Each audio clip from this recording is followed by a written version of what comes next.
మన తెలుగు వాళ్ళే కాదు, దేశవ్యాప్తంగా చాలా మందికి అమెరికాలో చదువుకోవాలి, అక్కడే స్థిరపడాలి అనే కోరిక బలంగా ఉంటుంది. మధ్యతరగతి కుటుంబాలు కూడా తమ పిల్లల భవిష్యత్తు కోసం అప్పులు చేసి మరీ విదేశాలకు పంపిస్తున్నారు. దీంతో ఏటా అమెరికాకు వెళ్లే వారి సంఖ్య విపరీతంగా పెరిగిపోయింది.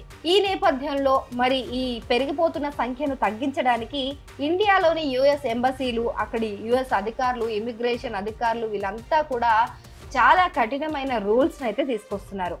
సో ఇప్పుడు యుఎస్ ఎంబసీ, ఇండియాలో ఉన్న యుఎస్ ఎంబసీ వీసా అప్లికెంట్లకు ఒక కీలకమైన ప్రకటన చేసింది.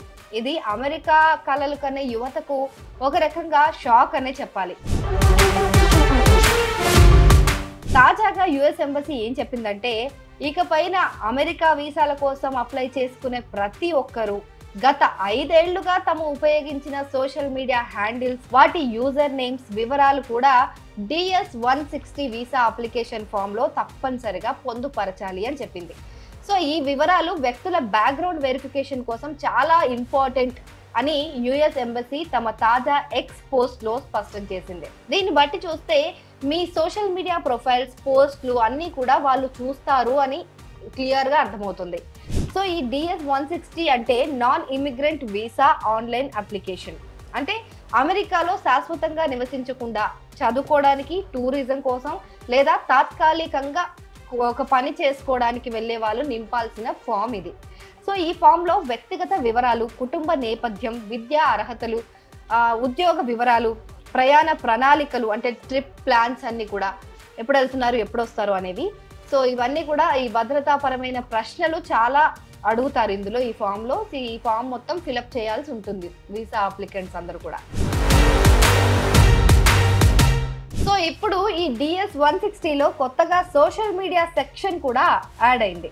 అంటే మీరు గత 5 ఏళ్లుగా వాడిన ప్రతి సోషల్ మీడియా ప్లాట్ఫామ్ పేరు, అంటే Facebook, Instagram, X or Twitter, లేదా యూట్యూబ్, లింక్డ్ఇన్, రెడిట్, ఫ్లిక్కర్, ఇలాంటివన్నీ కూడా మీరు ఏ సోషల్ మీడియా హ్యాండిల్ యూజ్ చేసినా సరే, మీరు అది ఇప్పుడు వాడకపోయినా గత 5 ఏళ్లలో ఎప్పుడు వాడినా ఒకసారి ఇన్స్టాల్ చేసి మీరు ఇంకా అది వాడట్లేదు అని అన్నా కూడా వాటి పేర్లు కూడా ఇవ్వడం చాలా ఇంపార్టెంట్ అని చెప్తున్నారు అనమాట. సో ఆయా ప్లాట్ఫామ్స్ పైన మీ యూజర్ నేమ్ ఏది ఉంది అనేది క్లియర్గా రాయాలి.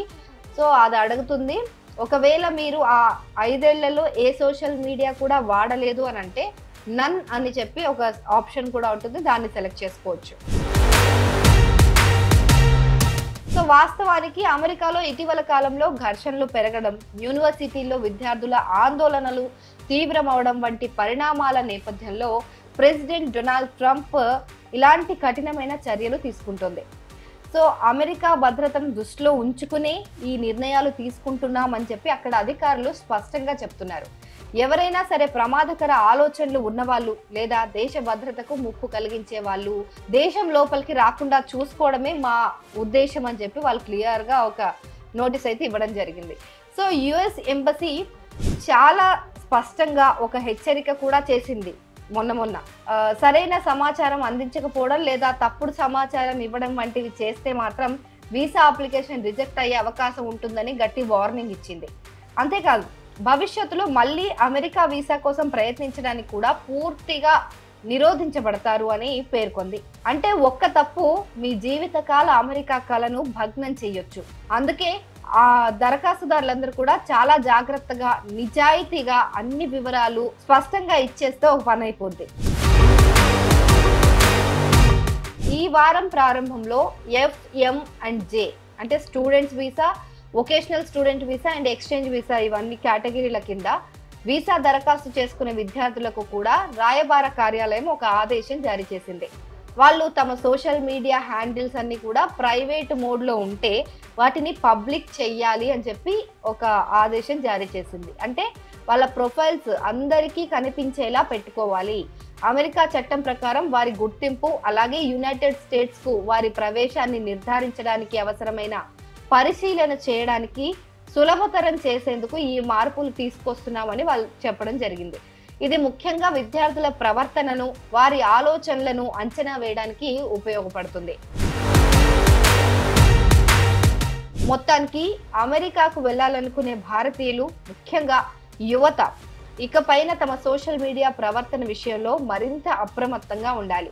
మీరు గతంలో చేసిన పోస్టులు కానివ్వండి, లైకులు, షేర్లు అన్నీ మీ వీసా దరఖాస్తును ఖచ్చితంగా ఎఫెక్ట్ చేస్తాయి. సో అమెరికా భద్రతకు పెద్దపీట వేస్తున్న ఈ తరుణంలో ఈ రూల్స్ అన్ని కూడా తప్పనిసరిగా పాటించాల్సి వస్తుంది మనం. సో వీసా కోసం దరఖాస్తు చేసేటప్పుడు ప్రతి చిన్న వివరానికి ప్రాధాన్యత ఇవ్వడం తప్పనిసరి.